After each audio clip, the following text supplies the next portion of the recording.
প্রিয় শিক্ষার্থীবৃন্দ, আশা করি ভালো আছো। তোমরা ভালো থাকো এটাই কামনা করি। আমাদের অনলাইন ক্লাসে তোমাদেরকে স্বাগতম। আমরা অনলাইন ক্লাস ধারাবাহিকভাবে করে যাচ্ছি, তোমাদের ভালো কিছু দেওয়ার চেষ্টা করতেছি। এই অনলাইন ক্লাস আমরা আজও তোমাদের সামনে আরেকটা অনলাইন ক্লাস নিয়ে হাজির হয়েছি। আমাদের অনলাইন ক্লাসের আজকে বিষয়বস্তু হচ্ছে অষ্টম শ্রেণীর বিজ্ঞানের ব্যাপন, অভিশ্রবণ এবং প্রচ্ছেদন। আমরা পর্যায়ক্রমিকভাবে তোমাদেরকে ব্যাপনের গুরুত্ব, ব্যাপন চাপ, অভিশ্রবণের গুরুত্ব, প্রচ্ছেদনের গুরুত্ব, এই বিষয়গুলো খুব সুন্দরভাবে তোমাদেরকে আমি বুঝিয়ে দিব। তো শুরুতে চলো আমরা প্রথমে ব্যাপনটা নিয়ে কাজ করি। ব্যাপন কি, ব্যাপন কিভাবে ছড়ায়, ব্যাপনের গুরুত্বটা কিরকম বা ব্যাপন চাপ কি, সেগুলো আমরা তোমাদেরকে প্রথমে কন্টিনিউ করব। তার পরবর্তীতে অভিশ্রবণ, তার পরবর্তীতে প্রচ্ছদন নিয়ে তোমাদের সামনে আমরা কাজ করব। ঠিক আছে, চলো শুরু করি আমরা ব্যাপন নিয়ে। ব্যাপন হচ্ছে, আমরা ব্যাপন নিয়ে আলোচনা করতে গেছি। আমরা ব্যাপন, আমাদের এই পরিবেশটা, আমাদের এই পরিবেশের পদার্থগুলা অনেক ক্ষুদ্র ক্ষুদ্র কণা দিয়ে তৈরি। এই ক্ষুদ্র ক্ষুদ্র কণার মধ্যে তরল এবং গ্যাসীয়, তরল পদার্থ এবং গ্যাসীয় পদার্থের অণুগুলার চলন একটু দ্রুত। প্রথমে কঠিন পদার্থের অণুগুলার চলন কিছুটা হয়, তার পরবর্তীতে তোমার তরল পদার্থের অণুগুলার চলন তার চেয়ে একটু বেশি দ্রুত হয়, এবং গ্যাসীয় পদার্থের অণুগুলার চলন একদম দ্রুত হয়। তো ব্যাপনটা হচ্ছে তোমার, আমরা ব্যাপন বলতে কোনো কিছু ছড়িয়ে পড়া, কোনো কিছু ছড়িয়ে পড়াকে ব্যাপন বলে। এখন তুমি প্রশ্ন করতে পারো যে সবকিছু ছড়িয়ে পড়াকে দেখা যায় না।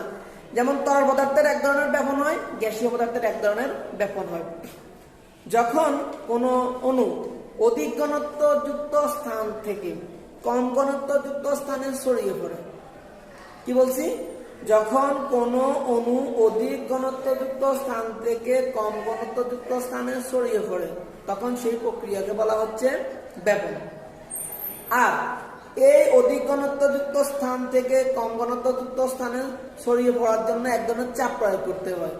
ওই ধরনের চাপকে বলা হচ্ছে ব্যাপন চাপ। যেমন আমি যদি একটা সেন্ট বা অ্যারোসল এগুলো যখন স্প্রে করি, যেমন মশার জন্য আমরা যদি অ্যারোসল স্প্রে করি না, তখন দেখা গেছে ভিতরে অ্যারোসলের যে ভিতরের যে বোতলের ভিতরের ঘনত্বটা বেশি আর বাইরের যে পরিবেশ ওই ঘনত্বটা কম।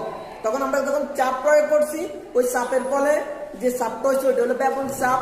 আর যখন স্প্রেটা বাইরে গেছে, এখন ওই প্রক্রিয়াটা বাইরে যাওয়ার প্রক্রিয়াটা হচ্ছে, যখন বাইরে অ্যারোসলটা সরিয়ে গেছে, ওই যে ঘনত্ব বেশি থেকে কম ঘনত্বের দিকে অ্যারোসলটা সরিয়ে গেছে, ওই প্রক্রিয়াটা হচ্ছে ব্যাপন। তাহলে আমরা অধিক ঘনত্বযুক্ত স্থান থেকে কম ঘনত্বযুক্ত স্থানে কোনো অণু ছড়িয়ে পড়াকে বলা হচ্ছে ব্যাপন। সেক্ষেত্রে আমি ওই যে তোমার ধূপকাঠির কথা উদাহরণ হিসেবে আসতে পারে।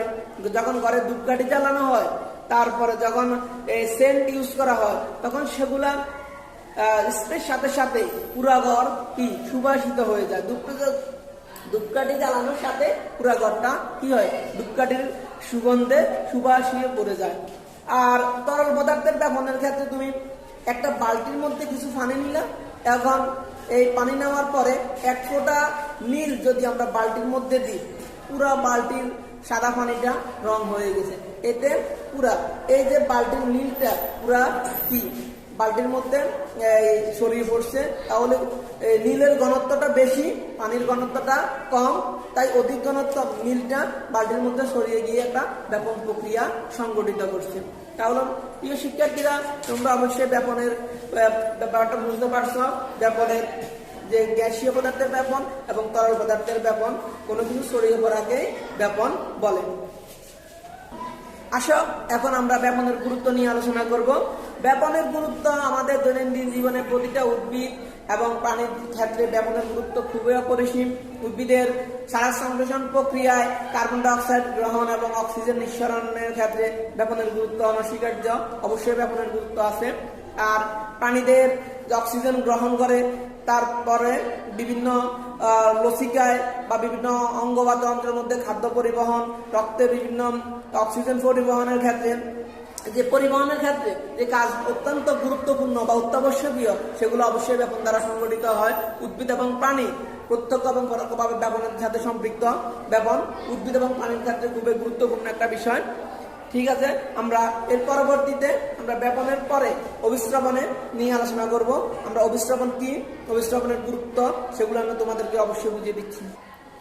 অভিস্রবণ প্রক্রিয়াটি শুরু করার আগে আমরা তোমাদেরকে অভিস্রবণের জন্য তোমাকে 3টে বিষয়ের উপরে ডিপেন্ড করতে হবে। সেটা হচ্ছে পর্দা।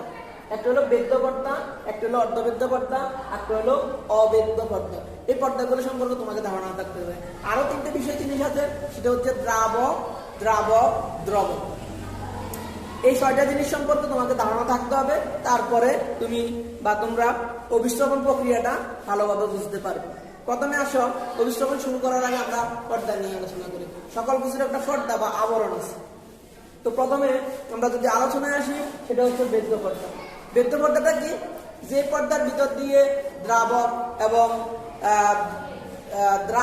দ্রাবক উভয় প্রকার অণু চলাচল করতে পারবে, সেটা হলো বেদ্য পর্দা। তুমি প্রশ্ন করতে দ্রাবক কি তা তো আমি জানি না।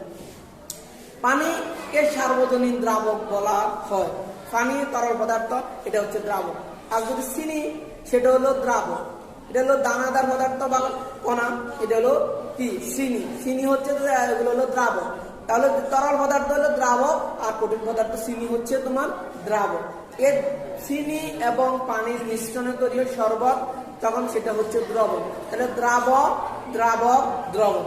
এই যে আর এখানে বেদ্য পর্দার কথা হচ্ছে যে পর্দার ভিতর দিয়ে দ্রাবক এবং দ্রাবক উভয় প্রকার অণু চলাচল করতে পারবে, তাহলে সেই পর্দাকে বলা হচ্ছে বেদ্য পর্দা।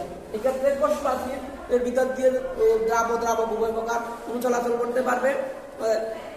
আর অর্ধবেদ্য পর্দা হলো যে পর্দার ভিতর দিয়ে দ্রাবক চলাচল করতে পারবে কিন্তু দ্রাবক চলাচল করতে পারে না, সেটাকে বলা হচ্ছে তোমার অর্ধবেদ্য পর্দা। সেক্ষেত্রে আমরা ডিমের যে সিদ্ধ করার পর একটা পাতলা আবরণ আছে, ডিমের চুলার সময় দেখবা যে একটা পাতলা আবরণ আছে। মাছের ফটকার পর্দা, এই যে পর্দা, এখানে একটা হালকা পাতলা একটা পর্দা আছে। এর ভিতর দিয়ে শুধুমাত্র তোমার দ্রাবক পানিটা চলাচল করতে পারবে কিন্তু কোনো কঠিন পদার্থ বা অণু চলাচল করতে পারে না। ওই ধরনের পর্দাকে বলা হচ্ছে অর্ধবেদ্য পর্দা। আর অবেদ্য পর্দা, অবেদ্য পর্দাটা কি? যে পর্দার ভিতর দিয়ে দ্রাবক এবং দ্রাবক কোনো প্রকার অণু চলাচল করতে পারে না, ওই ধরনের পর্দাকে বলা হচ্ছে তোমার কি অবেদ্য পর্দা। সেক্ষেত্রে আমরা পলিথিনকে ইউজ করতে পারি, পলিথিনের উপর দিয়ে পানি দিলে এটা নিচ দিয়ে পড়বে না। তাহলে বেদ্য পর্দা, অর্ধবেদ্য পর্দা এবং অবেদ্য পর্দা সম্পর্কে তোমাদেরকে বললাম। এবার আসো অভিস্রবণ। অভিস্রবণটা তোমাদেরকে বলতেছি, অভিস্রবণটা হলো একটা প্রক্রিয়া, যে প্রক্রিয়া তাহলে আমরা এই অভিস্রবণ প্রক্রিয়াটা তোমাদের সামনে অঙ্কন করেছি। অভিস্রবণ প্রক্রিয়াতে আমরা কয়টা দ্রবণ দেখাইছি? একটা হলো হালকা, একটা হলো ভারী।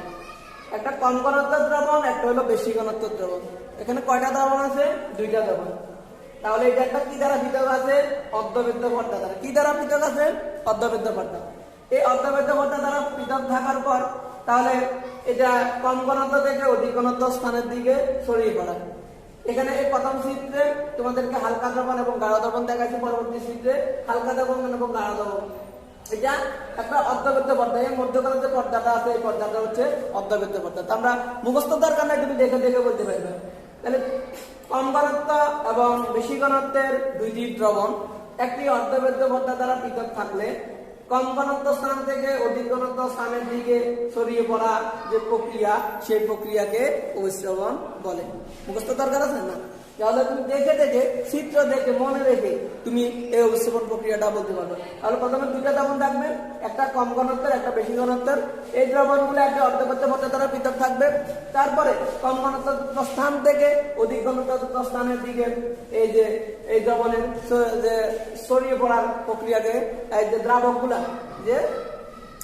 দ্রাবকটা কম ঘনত্ব স্থান থেকে অধিক ঘনত্ব স্থানের দিকে ছড়িয়ে পড়াটাকে বলা হচ্ছে ব্যাপন। তাহলে শিক্ষার্থীরা অবশ্যই বুঝতো যে কম ঘনত্বযুক্ত স্থান থেকে অধিক ঘনত্বযুক্ত স্থানের দিকে কোন দ্রবণ দ্রাবক যে অর্ধবেদ্য পর্দা দ্বারা পৃথক থাকলে সেই ছড়িয়ে পড়ার প্রক্রিয়াকে বলা হচ্ছে অভিস্রবণ বা অসমোসিস। অভিস্রবণ বা অসমোসিস। অভিস্রবণের উদাহরণ হিসাবে আমরা কিসমিস, তোমরা অবশ্যই বাড়িতে দেখছো, একটা শুকনো কিসমিসকে যদি তুমি পানির মধ্যে রাখো 10 মিনিট পরে কিসমিসটা ফুলে উঠছে, তাহলে তুমি এই যে কিসমিসের ভিতরে এক ধরনের দ্রবণ ছিল, যখন পানি শোষণ করার পর তোমার এই যে কিসমিসটা ফুলে আসছে। আর যখন কিসমিস থেকে পানিগুলো একটা আঙ্গুর থেকে যখন পানিগুলো বের হয়ে যায় তখন কিসমিসটা শুকতে যায়, তাহলে ভিতরে একটা পর্দা আছে, ওই পর্দাটা হলো অর্ধবৃত্ত পর্দা। ভিতরে যে কিসমিসের ভিতরে যে গাঢ় যে মিষ্টি বা গ্লুকোজটা আছে ওইটা বাইরে না, শুধু যে দ্রবণ যে পানিটা একবার বাইরে যায় আবার পানিটা প্রবেশ করে, যখন পানি প্রবেশ করবে তখন কিসমিসটা ফুলে উঠবে, যখন পানি বের হয়ে যাবে তখন কিসমিসটা শুকিয়ে যাবে। ওই যে পর্দা অর্ধবৃত্ত পর্দা, তখন ওই পর্দায় হচ্ছে কি, ওই পর্দার মাধ্যমে আমরা অভিস্রবণটা প্রমাণ করতে পারি। আসো এবার আমরা অভিস্রবণের গুরুত্ব নিয়ে আলোচনা করব। অভিস্রবণের গুরুত্ব অনেক গুরুত্ব আছে। আমরা উদ্ভিদের কোষে যে রসের স্থিতি ঘটে অভিস্রবণের ফলে, উদ্ভিদের কোষকে সচল রাখার ক্ষেত্রে, সতেজ রাখার ক্ষেত্রে, তারপর হচ্ছে ফুলের পাপড়ি ফুলা বন্ধ করার ক্ষেত্রে, তারপর হচ্ছে উদ্ভিদের বিভিন্ন জৈব রাসায়নিক কাজ করার ক্ষেত্রে অভিস্রবণ প্রত্যক্ষভাবে কাজ করেন। এছাড়া প্রাণীর অন্ত্রে বিভিন্ন প্রাণীর অন্ত্রে খাদ্য পরিবহনের ক্ষেত্রে অভিস্রবণের গুরুত্ব অপরিসীম। অভিস্রবণ উদ্ভিদ এবং প্রাণীর ক্ষেত্রে অনেক গুরুত্বপূর্ণ ভূমিকা পালন করে থাকে। এবার আমরা প্রচ্ছদন নিয়ে আলোচনা করব। আসো আমরা প্রচ্ছদন কি এবং প্রচ্ছদনের গুরুত্ব কি সে বিষয়ে কথা বলব। প্রচ্ছদনটা আমরা আমাদের প্রাণীদের বেলা আমরা যখন দেহের অতিরিক্ত পানি যখন হয়, আমরা যখন অতিরিক্ত গরম হয় তখন আমাদের দেহ থেকে কিছু পরিমাণ পানি ঘামের মাধ্যমে দেহ থেকে বের হয়ে যায়, প্রস্রাবের মাধ্যমে বের হয়, সেটা আমরা আমাদের রেশন প্রক্রিয়ার মাধ্যমে বের করে দিই। তেমনি উদ্ভিদের এই প্রক্রিয়াটা উদ্ভিদ প্রচ্ছদন প্রক্রিয়ার মাধ্যমে সম্পূর্ণ করে। উদ্ভিদ তার দেহ থেকে অতিরিক্ত পানি যে প্রক্রিয়ায় উদ্ভিদের বিভিন্ন অঙ্গের মাধ্যমে বাষ্প আকারে দেহ থেকে নির্গমন করে, এই উদ্ভিদের দেহ থেকে অতিরিক্ত পানি নির্গমনের প্রক্রিয়াকে বলা হচ্ছে প্রচ্ছদন। এখন উদ্ভিদের দেহ থেকে আমরা যদি পানি বাইরে হয়ে যাওয়ার প্রক্রিয়াটা আমরা দেখি না, দেখি উদ্ভিদের যে পানিতে বাতাসের কণাগুলা দেন উদ্ভিদের সেটা আমরা দেখার জন্য সুন্দর একটা প্রক্রিয়ার মাধ্যমে। আমরা যদি এই চিত্রটা দেখে অবশ্যই বুঝতে পারবো, একটা গাছকে যদি আমরা পলিথিন দিয়ে মুড়ে রাখি, বাজার থেকে যদি আমরা কোনো শাক আনি বা কোনো তরকারি আনি, সারা রাত যদি এটা বন্ধ রাখি, সকালবেলা দেখবো যে পলিথিনের গায়ে ফোটা ফোটা ফোটা ফোটা পানি আছে। উদ্ভিদের দেহ থেকে যে পানিগুলো বের হয়ে গেছে এটা প্রচ্ছদন প্রক্রিয়ার মাধ্যমে বের হয়। সেটা তুমি বাড়িতেও দেখতে পারো বা নিজে একটা পরীক্ষার মাধ্যমে এরকম একটা গাছকে বেঁধে রেখে রাখলে, সূর্যের তাপে রাখলে কয়েক ঘন্টা পরে দেখবো যে পুরো পলিথিনের মধ্যে ফোটা ফোটা ফোটা ফোটা পানি চলে আসছে। অতিরিক্ত পানিগুলো সে বের করে দিয়েছে প্রচ্ছদন প্রক্রিয়ার মাধ্যমে। তাহলে উদ্ভিদ তার দেহ থেকে অতিরিক্ত পানি যে প্রক্রিয়ায় বের করে দেয় সে প্রক্রিয়াকে বলা হচ্ছে প্রচ্ছদন প্রক্রিয়া। আমরা এবার প্রচ্ছদনের গুরুত্ব নিয়ে কথা বলবো। প্রচ্ছদন উদ্ভিদের জন্য একটা গুরুত্বপূর্ণ বিষয়। প্রচ্ছদনের ফলে উদ্ভিদের দেহের ভিতরে যে অতিরিক্ত যে পানি জমা হয় সেই পানিটা প্রচ্ছদন প্রক্রিয়া বের করে উদ্ভিদের অনেক উপকার হয় উদ্ভিদের। কিন্তু এই প্রচ্ছদন কিন্তু উদ্ভিদের জন্য আরেকটা ক্ষতির কারণও হয়। এই জন্য প্রচ্ছদনকে উদ্ভিদের জন্য নেসেসারি ইভিল বলা হয়, যে ক্ষতিকর দিক প্রচ্ছদন। অতিরিক্ত প্রচ্ছদনের ফলে উদ্ভিদের যদি প্রচ্ছদন প্রক্রিয়া কন্টিনিউ থাকে, অতিরিক্ত প্রচ্ছদনের ফলে দেখা যায় অনেক সময় উদ্ভিদের প্রচ্ছদনের ফলে উদ্ভিদের দেহ থেকে পানি শূন্য হয়ে গিয়ে উদ্ভিদটা মারা যেতে পারে। এই কারণে উদ্ভিদকে প্রচ্ছদনকে উদ্ভিদের জন্য ক্ষতিকর প্রক্রিয়া বলেও মনে করা হয়।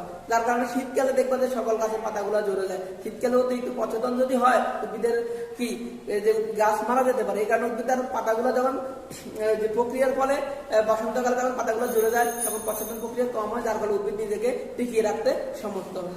এছাড়াও প্রচ্ছদনের আরো কিছু গুরুত্ব আছে, যেমন প্রচ্ছদনের ফলে উদ্ভিদের পাতার মাধ্যমে পানিগুলো বায়ুমণ্ডলে পৌঁছায়, বায়ুমণ্ডলে বাষ্প তৈরি হয়, বাষ্প থেকে আমাদের পরিবেশে আবার মেঘ তৈরি হয়, মেঘ থেকে বৃষ্টি হয়, সেটা আবার পরিবেশের ভারসাম্য রক্ষা হয়। এবং উদ্ভিদের যে বায়ুমণ্ডল অতিরিক্ত বাষ্প পৌঁছে যায়, এটাই প্রচ্ছদনের গুরুত্ব। প্রচ্ছদনের ফলে উদ্ভিদের এবং পরিবেশের সাথে একটা সমন্বয় রক্ষা হয়, যার কারণে প্রচ্ছদন প্রক্রিয়াটা উদ্ভিদ জীবনে এবং আমাদের বৈচিত্র্যময় পৃথিবীতে পানির জন্য সবার জন্য অনেক গুরুত্বপূর্ণ একটা বিষয়। প্রিয় শিক্ষার্থীরা, আশা করি অবশ্যই ব্যাপন, শ্রবণ এবং প্রচ্ছদন সম্পর্কে তোমরা এতক্ষণ পর্যন্ত অনেক কথা শুনলাম, বুঝতে পারতেছ, যতটুকু বুঝতে পারতেছ।